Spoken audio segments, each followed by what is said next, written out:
मुंबई महानगरपालिकेच्या वतीनं दादर परिसरामध्ये गेल्या अनेक दिवसापासून कारवाई सुरू आहे। भाजी विक्रेते असतील, फळ विक्रेते असतील यांची कारवाई सुरू, मात्र आता पहाटेचे 3 वाजलेले आहेत। अशा प्रकारे मुंबई महानगरपालिकेच्या वतीनं कारवाई सुरू आहे।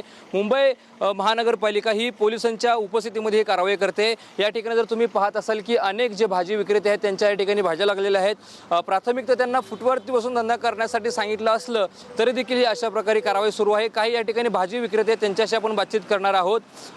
पहाटेचे 3 वाजलेले आहेत। तुम्ही या ठिकाणी भाजी विक्रीसाठी कधीपासून येता आणि कशी काय सर्व? आम्ही पहाटे 3 वाजता मार्केट लागतं, ते 7 वाजेपर्यंत आमचं संपून जातं सगळं। 7च्या नंतर काही हे नाही येतं। 7 वाजेपर्यंत तरी आम्हाला परमिशन दिलं तरी आम्ही त्यात ॲडजस्ट करू शकतो। कधीपासून कारवाई सुरू आहे, नक्की काय कारवाई आता 15 दिवस झाले सुरू आहे। काल लावलेला इकडे लावतात पण असं साईडलाच रोज कारवाई होते। आता काय म्हणणं आहे महानगरपालिकेचं, पोलिसांचं? पोलीस महानगरपालिकेचं आमचं काय घेणं देणं सरकारशी आहे। सरकारने दिलं पाहिजे ना, यांना आदेश देतात कोण? सरकार देतं। सरकारच्या आदेशावरच हे लोक पुढे येतात ना। किती वर्षापासून तुम्ही या ठिकाणी? 40 वर्ष झाले। 40 वर्ष झाले आम्ही इकडे आहोत। आता पण कधी कारवाई झालेली याच्या अगोदर? नाही, याच्या अगोदर एकदा झाली होती, 15 वर्षापूर्वी, पण ती 2-3 दिवसापुरतीच होती, ती नंतर बंद झाली होती। मग आता काय हे भाजी वगैरे घेऊन जातात महानगरपालिकेवाले, कशा प्रकारे बघता तुम्ही? आता काय बघायचं, शेतकऱ्यांचा माल आहे साहेब। तिकडे शेतकऱ्यांना द्यायला आम्हाला पैसे नाही आहेत।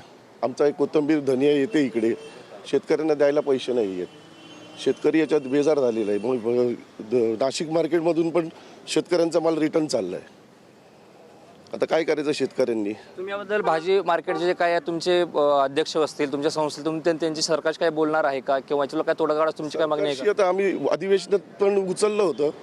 कोळंबकर साहेब काल आले होते। काल कोळंबकर साहेबांना पण आम्ही भेटलो। कोळंबकर साहेब बोलले ठीक आहे, आम्ही अधिवेशनात विचारतो, आम्हाला 4 ते 7 पर्यंत परवानगी द्या।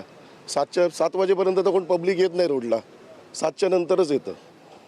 नक्कीच हा सेनापती बापट मार्ग आहे, दादर परिसरातील हा मार्ग आहे आणि ते भाजी विक्रेते या ठिकाणी अशा प्रकारे जमलेले आहेत।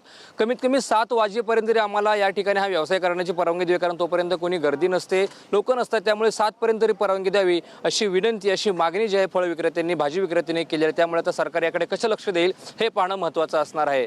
कॅमेरा नाशिकसोबत रणजित इंगळे, TV9 मराठी, मुंबई।